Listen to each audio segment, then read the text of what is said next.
Hey guys, Harris here, and I got a drone.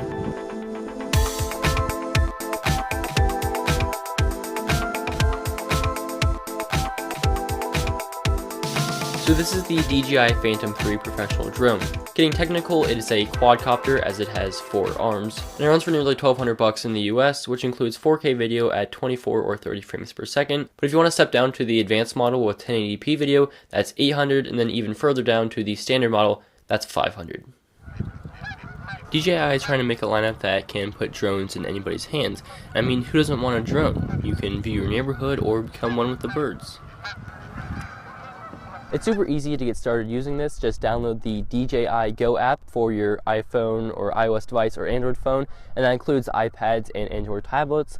Slide it into the bay, connect it using your device's cable, and you're good to go. You're ready to get started and start flying. And flying really is as simple as moving the joysticks down and in to activate the propellers and then start flying. All navigation is from the controller, which is pretty big in itself, but still is fairly comfortable and easy to use. On the front there are 2 joysticks to control movement, position, direction, height, and you can customize it to your preference in the app.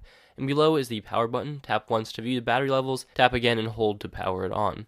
To the right of that is the fly to home button, a very useful button, and if you hold that, it will automatically return the aircraft to where it originally took off or wherever you designate home to be, and it will automatically activate this feature when the battery hits a dangerous low point, and that's definitely a great safety feature. The app is also really great. It's a bit confusing and cluttered, especially if you're new to it, but if nothing else, it's nice to have the utmost controls available over a device this expensive. And via the 2.4 GHz wireless network, the drone will transmit 720p video straight to your device, and from there you can adjust the camera settings, start or land the drone, view a map, and a ton of more features and controls and customizations.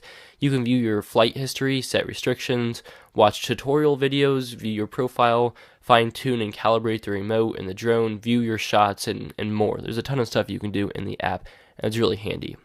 One of the most impressive things about this is just how easy it is to get a great shot. It's dead simple. You'll have to learn to maneuver it a bit, of course, with any new device. There's kind of a learning curve, but once you do, you're almost guaranteed to get a great smooth shot almost every time. As a 3-axis gimbal and uses both GPS and GLONASS, which is Russia's satellite system, to lock in coordinates and stabilize shots, and it does a really good job of that. And a combination of the GPS and the 2.4 GHz signals allows both the professional and the advanced models to fly up to 5 kilometers away from where you are, or 3.1 miles, of course, save any obstructions, and that's seriously incredible. I can stand here and fly it a couple miles down, and without too many trees, I get great signal, and it's really cool and really impressive. And also can go up several hundred feet. The FAA technically limits it to 400 feet, but it can go higher. So my biggest problem with this drone is probably the battery. This is it. It's big, it's heavy, it's 4,480 milliamp hours, and it costs $150. That's a lot of money. On top of that, it only lasts for 23 minutes of flight time. Now when you think about it, it's got to power this drone with a camera, with blades, with an engine, with a propeller.